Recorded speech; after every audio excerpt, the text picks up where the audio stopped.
ምከረው እምቢ ካለ መከራ ይምከረው ብላለች እናቴ። እውነት ነው። አንዳንድ ሰዎች ስትነግሯቸው የማይሰሙ ሰዎች በእኔ መንገድ ነኝ ትክክል የሰው ምክር አልሰማም ብለው ያሉ ሰዎች ልክ እንዳሁኑ እንደ አብርሃም በራሱ መንገድ የሚሄድ ሰው መጨረሻው እዚህ ላይ ይደርሳል ማለት ነው። ሁለታችሁም ከእንግዲህ በኋላ በህይወቴ አታስፈልጉኝም ደረጃ አደረሰቻቸው። እውነት ነው እንደተባለው ከመጀመሪያ ጀምሮ በፕራንክም ሆነ በሪያሊቲው ነግሯት ከህይወቴ ውጪልኝ ህይወቴ እየተበጠበጠ ያለው ባንቺ የተነሳ ነው ብሎ ቢላት ኖሮና ድጋሚ በህይወቱ ባያስገባት ኖሮ የዛሬ የመጨረሻ ደረጃ ላይ ባልተደራረሱ ነበር። በእርግጥ ነገም ሌላ ቀን ነው ልትረዳ ትችል ይሆናል። ግን አሁንም ለአንዴና ለመጨረሻ ጊዜ ልትለው የምትችለው እሷ መቼም ዛሬ ተናግራለች። ሄርሜላዋ ዳግመኛ በህይወታችሁ አልገባም ብላለች። እንግዲህ ከወጣች ዳግመኛ አትገባም። በመጀመሪያ ግን ሰላም ጤና ይስጥልኝ ውድ የዩቲዩብ ቻናል ተከታታዮች፣ በዓለም ዙሪያ የምትገኙ ኢትዮጵያውያን እንዲሁም ኤርትራውያን ያላችሁበት ሰላምታ ይድረሳችሁ። ሰላማችሁ እንደምድራሹ ትርፍርፍ ይበልልኝ። ሰላም ብያለሁ። ሰብስክራይብ እያደረጋችሁ አበረታቱኝ ነው ማለት ነው ፈልገው። ላይክ ሼር፣ እንዲሁም ኮፒ ሊንክ አድርጉ የሚባል ወሬ ሰምቻለሁ ዩቲዩብ ላይ ማለት ነው። እኔ ቲክቶክ ብቻ ይመስለኛል ኮፒ ሊንክ፣ ለካሽ ዩቲዩብም ኮፒ ሊንክ አለ። ኮፒ ሊንክ አድርጉልኛ ይደግልኝ ለማለት ነው። እና የአብርሃምንና የሄርሜላን እንትን ዛሬ ተፈቷል። ሄርሜላ በነገራችን ላይ ሩታን ቀጥራታለች አይደል? ሩታን ቀጥራት ግን የቀጠረችበት ቦታ ላይ የት እንደሆነ አያችሁታል? አብርሃምና ሩታ ትዝታ የሚመልስበት ቦታ ላይ የሷ ትዝታ እንዲኖር እዛ ጋር ቀጠረቻት። ሁለተኛ ነገር እዛ ቦታ ላይ ሩታን ቀጥራት እየመጣች እያለች መቼም አልደረሰችባቸውም እንጂ እንድትደርስባት የፈለገችው አንደኛ እየሳመችው አቅፋ፣ ሁለተኛ እጁን ውስጥ አስገብታ የሆነን ነገር ያደረገችው እያለች እንድትደርስ ነበር የፈለገችው። ግን አላጋጠማትም። ቢቻ እንደዛ ሆና ብትደርስና በቃ ምክንያቱም ሄርሜላ የተሰጣት አጀንዳ እንደዛ አድርጋ ሩታ እስከ ወዲያኛው እንድትቆርጥ ስለምትፈልግ ነው። ምክንያቱም ሩታን ቤተሰቦቿ እያሳመኑት የሱ ቤተሰቦች እያሳመኑት ባሉበት ሰዓት ላይ እና ሁለቱ ብቻ እየተገናኙ ደስተኛ ይሆኑ ስላየች ያቃጥሏት ነው ከነ ጓደኞቹ ገደል ውስጥ ሊከቷቸው እንዲህ አይነት ፕራንክ ይሰሩት ማለት። ልክ አሁን ጥሩ ነገር እንደሰሩ እያንዳንዳቸው በየራሳቸው መጥተው ለእውነቱን ነው እሱ ለህዝብ ብሎ ነው እንደ ህይወትን የሚመራው። ሰው አመነው አላመነው እኮ ራሱን ለራሱ ታማኝ ሆኖ ከኖረ ቀላል ነው። ሴቶች ቢያሳሱትም እኮ ሴቶችን ማስወጣት ነው በቃ ትዳሩን የሚፈልግና ህይወቱን መምራት የሚፈልግ ከሆነ ማለት ነው። እናንተ ስለተማራችሁት እናንተ ስለ ፕራንክ ስላደረጋችሁት አይደለም እሱ ወደ ራሱ ሊመለስ የሚችለውና እሷን ከህይወቱ ሊያስወጣ የሚችለው ሄርሜላን ማለት ነው። እና እንዲህ አይነት ቦታ ላይ ቀጥራ እንዲህ አይነት ቦታ ላይ እንዴ ምንድነው የምታስበው? ሩታ ያለችውንም ሰምታችኋል። እዚህ ቦታ ላይ እኔ እናንተ ድሮ የምንገናኝበት ቦታ ላይ ቀጥራችሁኝ እኔና ትላንትና ደግሞ እኔ አንተና ፈረንጆ የተገናኘንበት ቦታ ላይ ቀጥራችሁኝ እዚህ ቦታ ላይ መሆኑን ባቅኖር አልመጣም ማለች። እውነቷን ነው። እቺ ሄርሜላ ለይቶላታል። በቃ በፍጹም እስከ ወዲያኛው እንዲበታተኑ ካላደረገች በስተቀር በፍጹም የምትረቅ ሴት አይደለችም። በቃ ቢነገራት የሰውን ነገር ወደኋላ ትታ የራሷን መስመር ብቻ ለማስተካከል የመጣች ሴት ናት። ሩታም እንዳለቻት ማለት ነው። እኔም ብዬሻለሁ፣ ብዙ ሰዎች ውጪ ብለውሻል። ብትፈልጊ ኖሮ ትወጫለሽ፣ ስላልፈለግሽ የኛን ስለመበጥበጥ ስለፈለግሽ ነው እስካሁን አብረሽ ያለሽው አለቻት። እውነቷን ነው። ልጅቷም ይገባታል። ለነገሩ የቡታጅራጆች በፍጹም የሚገባችሁ ሰዎች አላችሁ። በፍጹም የሰውን ህይወት አንድ ያመሰቃቅላችሁ ምስቅልቅሉን አውጥታችሁ ምን እንደምትጠቀሙ አናውቅም። ምን እንደምትጠቀሙ አልተማራችሁም እንዳንል ተምረናል እያላችሁ ነው እየለጠፋችሁት ያላችሁት። የተማረ ሰው ደግሞ በዚህ ልክ ደረጃ አይሄድም። ገንዘብ እንዳንላችሁ እየሰራችሁ ነው። ከዩቲዩብ ባሻገር ደግሞ ሌላ ስራ እየሰራችሁ ነው። በዚህ ደረጃ በሃይማኖት እንዳንል በሙስሊሙም በክርስቲያኑም እንዲህ አይነት ነገር አያስተምርም። ግን ሙስሊሞችም እያደረጉ ነው፣ ክርስቲያኖችም እንዲህ አይነት ወንጀልን እየሰሩ ነው ያሉት። አስተዳደጎቻችሁ እንዳለን ቤተሰብን መስደብ ነው። ቤተሰብ ደግሞ እንዲህ አይነት ነገር አያሳድግም። ምን አይነት ስልጣኔ ምን አይነት የድድብና ጥግ እንደሞላችሁ ጭንቅላታችሁን አናውቅም። የሰው ህይወት በመበጥበጥ የምታገኙት ደስታ፣ የሰውን ሰላም በማሳጣት የምታገኙት እርካታ ነው ግራ ይገባን ማለት ነው። በፎቶሾፕ የተለያየ ስራ እየሰራችሁ የገንዘብ እየተከፈላችሁ የሰውን ህይወት ለመበጥበጥ ወደዛ ወደዚህ የምትጋጋጡ ሰዎች ወደ ራሳችሁ እስካልተመለሳችሁ ድረስ በፍጹም እንትን የምትሉ ሰዎች አይደላችሁ። ሄርሜላ ማነች? ሄርሜላ እስከ ወዲያኛው እስክትሄድ ድረስ እንግዲህ አይታችሁታል። ከአዲስ አበባ እሱ ቡታጅራ ሲመጣ ተከትላ ቡታጅራ መጣች። አዲስ አበባ ቁጭ ብላ ስራ የላትም። ስራዋ አዲስ አበባ ነው ሲባል ነበር የሰማነው። ስራዋን እንዴት ለቃ መታሁናል ቡታጅራ እየተቀመጠች ያለችው? ተልእኮ ሳይኖራት ነው ቡታጅራ አዲስ አበባ እየተመላለሰች ያለችው? መቼም የሆነ ሳንቲም ሳይገኛት ከቡታጅራ አዲስ አበባ እየተመላለሰች ስራ ትሰራለች ብዬ ማለት አልችልም። ስንት ኪሎ ሜትር እንደሆነ ሲናገሩ እየሰማን፣ በዛ ላይ መንገዱ የሚያስጠላ ግጫንግጭ የበዛው የድሮ የአዲስ አበባ ድሮ የሆነ ቃሊቲ አቃቂ ላይ ያለ መንገድ ዛሬ እንኳን አምሮበት ቀጥታ እንዴት እንደሚገኝ እንደዛ አይነት መንገድ ነው ወደ ቡታጅራ ያለው ሲናገሩ እንደምንሰማው ከሆነ ማለት ነው። ስለዚህ በዚህ ደረጃ ላይ አይዱን ነው በጣም ግራ የሚገባ ነው። ተመልከቷት ሃይሚ አሁን እንግዲህ በጣም የምታስብ በጣም የትንሽ ትልቅ ንግግሯ የሚያምር ሁሌ በፎቶሾፕ መሄድ ሁሌ በፕራንክ እና ላናዝሮ በቃ ትክክል እንደዛ ነው ብሎ ማሰብ እንዴ! ለህይወታችሁ ራሱ እኮ አደጋ አለው። ሴት አለችው ብላለች። ከሱ በላይ እኔ ነኝ የማውቀው። እንዴ አንቺ ጅል ነሽ እንዴ ሃይሚ? ጅል ሆንሽ እንዴ? እንደዚህ እንደሌሎ እንደ ወንድምሽ ጅል ሆንሽ? ወንድምሽ ጅል ሆኖ ነው ነፂ ፎቶሾፕ አሰርታ ይዛ መታ ስንት ደረጃ ላይ ስታደርሰው በሷ የተጀመረ ብጥበጣ ስቲል እስካሁን ነው እየተበጠበጠ ያለው ማለት ነው።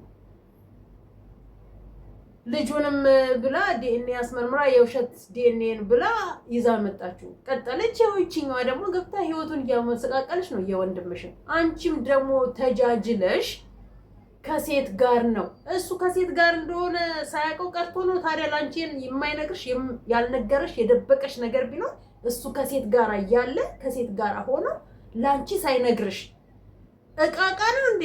የበቀደሙን እኮ ቢያንስ እሱን እንኳን ዞር ብለሽ ማየት ትችያለሽ። እኛ እንኳን ርቀት ላይ ሆነን ብሩክ ላንቺ ያለውን ነገር እያየን ያለ ነው። የልደቱ ጊዜ እኮ ሰርፕራይዝ ስታደርጊው ሃይሚ ካልመጣች ኬክ አልቆርስም ብሎ ያለ ጀግና ነው። ህሊና ቢኖርሽ ብታቂ ኖሮ እንኳን ያንን እንኳን አይተሽ ትናገሪ ነበር። አባትሽን እንኳን ሲያገኝ እንዴት በፍርሃት ውስጥ እንደሚኖር አይተናል። ፍቅረኛ ካለ ፍቅረኛ ያለኝ ነው ካንቺ ጋር ለስራ ነው፣ ፍቅረኛ ካለሽ ፍቅረኛ ያለኝ ነው ካንተ ጋር ለስራ ነው ብላችሁ እኮ መለያየት ነገር ቀላል ነገር ነው። ገና ለገና ያ ልጅ ትላንትና መጥቶ ወድሻለሁ አፍቅራታለሁ በዛም በዚህም ካላገናኛችሁኝ ብሎ የሆነ ስራ ተሰጥቶት የሆነ ገንዘብ ተከፍሎት እሱ በዛ ደረጃ ሄደ ብለሽ ዛሬ የውሸትና የሐሰት መረጃ ይዘሽ መተሽ ከሴት ጋር ነው ሴት አለው ብለሽ አሁን ብሩክን የማያምነው ሰው ቢኖር በስማ ብዙ ብትይለት ትሰሚ ነበር። ግን በጣም ብዙዎች ብሩክን ያምኑታል። ደግሞ አንቺ ስሩ ካለሽ በላይ እኛ እዝርቀት ላይ ያለን በስልካችን ላይ የምናየው ብሩክ እንደዛ የሚያደርግ ብሩክ አይደለም። እንደዛ አይነት ልጅ አይደለም። ቢሆን ኖሮ የልደቱ ዕለት ሰርፕራይዝ ስታደርጉት ሃይሚ ካልመጣች በፍጹም ኬክ አልቆርስም ብሎ አይልም ነበር። አንቺም ፈተነሽው አይተሽዋል። ፍቅር እንደዚህ አይደለም። የምር ፍቅር ከሆነ የያዛችሁ ማለት ነው። ወይም ደግሞ ጓደኝነት በእምነት ከሌላችሁ ትርጉም የለውም። ስትተማመኑ ነው ጓደኝነት የሚሆነው እንዴ። አሁን ይሄንን ሲያዩ ብሩክ ምን አይነት ሴት ትሆን ማን ትሆን ብሎ ደግሞ እንደገና የቤት ስራ ውስጥ ይገባል እሱ ይወስደኝ ስታሳየው ምንም የማያውቃት ሴት ልትሆን ትችላለች። ወይም ከመጀመሪያ ጀምሮ ብሩክን ስናቀው ጀምሮ ለመጀመሪያ ጊዜ ሴት ካንቺ ጋራ ነው ኢቭን ጓደኛ ብለው እንኳን ድሮ ስናቀው በራሱ ከነ ብሩክ ጋር ከነ ማን ነው ከነ ኤፍሬም ጋራ ከነ ማርክ ጋራ ድሮ ሲሰሩ እንኳን ብሩክን አንድ ቀን ከሴት ጋር አይተነው አናውቅም። ወይም ፍቅረኛ ወይም ጓደኛ ብሎ እንኳን አንድ ቀን ሲሰራ አይተነው አናውቅም። እኔ ካንቺ ጋር ነው ለመጀመሪያ ጊዜ ከሴት ጋር ዩቲዩብ እየሰራ ያየ ነው ማለት። እኛ እንኳን ርቀት ላይ ሆነን ብሩክን እናውቀዋለን። እንኳን አንቺ አትጃጃሉ። አንዳንድ ሴቶችና አንዳንድ ወንዶች ፎቶሾፕ እየተሰራ በመጣላችሁ ልክ አትውረዱ እናንተ። ህይወታችሁን ነው መኖር ያለባችሁ። ማንም የራሱን ህይወት እያስተካከለ የእናንተን ህይወት ሊበጠበጥ እየመጣ አትፍቀዱለት፣ ክፍተት አትፍጠሩ። እንዲህ ክፍተት በፈጠራችሁበት ሰዓት ላይ የሚፈጠረውን ነገር ነው ደግሞ እናንተ ከያዛችሁት መረጃና ማስረጃ በላይ እዚህ ጋር የፈጠራችሁት ክፍተት ብዙ ነገር ሊያመጣባችሁ ይችላል። ምን አይነት መረጃ እንዳለሽ ደግሞ ነገ ለጥፊው ዩቲዩብ ላይ ስሙን እንዳላጠፋው። አንቺ ስሙን ብታጠፊው ተከታዮቹ ደግሞ ለብሩክ ያላቸውን እምነት ጠንቅቀው ያውቁታል። ከዚህ በፊት ከሶሲ ጋር ፕራንክ ባደረገው ነገር እኮ ጓደኛው መሆኗን ፕራንክ ካሜራ እንደዚህ ተቀምጦ በስነ ስርዓት እያየሽ በፍጹም አይደለም ብለሽ እኮ ያመንሽ ሴት ነሽ አንቺ። አንዳንዴ እንደ አሪፍ አስቡ። በቃ ከሰለጠናችሁ ከተማ ገብታችሁ እንደ ሰለጠነ ሰው ሁሌ ለማሰብ እንጂ የምትነሱት ወደኋላ እየሄዳችሁ እንደ ድሮ ሰው እያሰባችሁ ትክክል ነው ፍቅረኛ አለው በትክክል ካሜራ ምን አገባኝ እኔ ፕራንክ እየተደራረጋችሁ ፕራንክ እየተሰራራችሁ በትክክለኛው ሄዳል በትክክለኛ አርጋል ምን አውቃለሁኝ እንደዚህ አትጃጃሉ። በቃ ስራችሁን ለማራዘም ብላችሁ የማይሆን ቃላት አትወራወሩ። የማይሆን ነገር ሴቶቹ በአሁን ሰዓት ላይ ፍልት ብሎባቸዋል። ሚዲያ ላይ እየመጡ የሰውን ህይወት አምረው ሲያዩ አምረው ደስ ብሏቸው ህዝብ ተከታይ ብዙ ስራ መስራት ሲጀምሩ እና ፍቅር ውስጥ ሲጀምሩ እየሄዱ እንዴት አልነገረችም ድሮ ፍቅረኛዋ ነኝ እንዴት አልነገረችም ድሮ ጓደኛ አላት እያሉ ሴቶቹ የሰውን ህይወት ለመበጥበጥ ከወንዶቹ በላይ ታጥቀው የተነሱበት ሰዓት ላይ ነው ያለው። እያየናቸው ናሂን አሁን ተመልከቱ። እናትየው እግር ላይ ወድቆ እናትየው ሄዶ ፍቅረኛ ሚስቱ እግር ላይ ሲወድቅ ያቺ ደደብ መታ ደግሞ የኔ እህት አለች። ያንቺ እህት ለምን ገደል አትገባም ፈልጋና እንትን ብላ እስከሄደች ድረስ? ይሄ በክት ጅል ደግሞ በክት ነው። አንዳንድ ወንዶች በክቶች ደደቦች ናቸው። እግዚአብሔርን ዛሬ ልሳደብ አንገታ ብሉን ሚስቱ ጋር እዛ ጋር ተንበርክኮ ይቅርታ እያላት የሆነ ገንዘብ ቢከፈልህ ነው ማለት ነው። በቃ በትክክለኛው ናሂ በራስ ገንዘብ ቢከፈልህ ነው ማለት ነው። ሚስት ጋር ተንበርክከክ እያለቀስክ እያለ ደውላለህ የት ነህ ብትል እንዲህ ቦታ ነኝ ብለህ እንኳን ማለት አይጠበቅብህም ነበር። በቃ ትክክለኛው እንዲህ ሌላ ቦታ ነኝ ብለህ ማለትና ከሚስት ጋር ሰላም መፍጠር ትችል ነበር። መፍጠር ስላልፈለገ ግን እቤቱ የት ነህ ስትለው ደውላ ከሌቤት ባለቤቴ ቤት ነኝ ብለህ ጠርሃት ያቺ አይናውጣናት መጣች።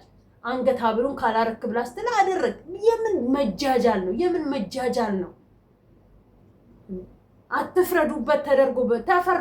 ተደርጎባችሁ አይደለም። አንዳንድ ወንዶች የማይገባችሁ ሰዎች አላችሁ። ሆን ብላችሁ የሰውን ህይወት የምትበጠብጡና ሆን ብላችሁ የራሳችሁን ህይወት እንደንትን የምታመሰቃቀሉ ማለት ነው። ከህይወት ከትዳር ከልጆችህ እናት የሚበልጥብህ ነገር አለ? ከልጆችህ የሚበልጥብህ ነገር አለ? ምንም ነገር የለም ከልጆችህ የሚበልጥብህ ምንም። ተዋት የልጆችህን እናት ምናልባት ከልጆችህ ግን ምንም የሚበልጥብህ ነገር አለመኖሩ ማሳየት ነበረብህ ዛሬ ማለት ነው። ውጪልኝ ብለህ የአንገት ሀብሉን አውልቀጥለ አንገት ሀብሉን አድርጎ ከዚህ በኋላ ግን በህይወቴ እንዳመጭ የአንገት ሀብሉን ሲጀመር ለምን አድረግ በህይወት እንዳመጣ ከፈለግ ልትመጣ መስሎኝ አንገት ላይ ሀብሉን ያደረገችኝ ስትጃጃሉ አይን ያወጣ መጃጃል አትጃጃሉ። እሺ ራሳችሁን ዞር ብላችሁ አስቡ የምታደርጉትን ነገር ባጠቃላይ።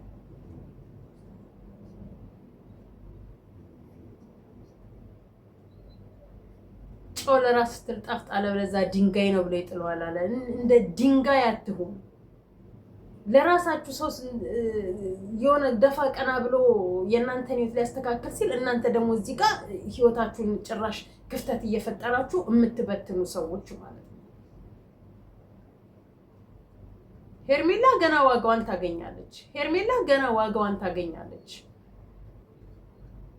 ደፋር ጎበዝ ወንድ ቢሆን ቢሆን ኖሮ እዛ ቁጭ ብለው እንደሚንበጠረቁት አለ ወደ አዲስ አበባ መጣለው ምናምን።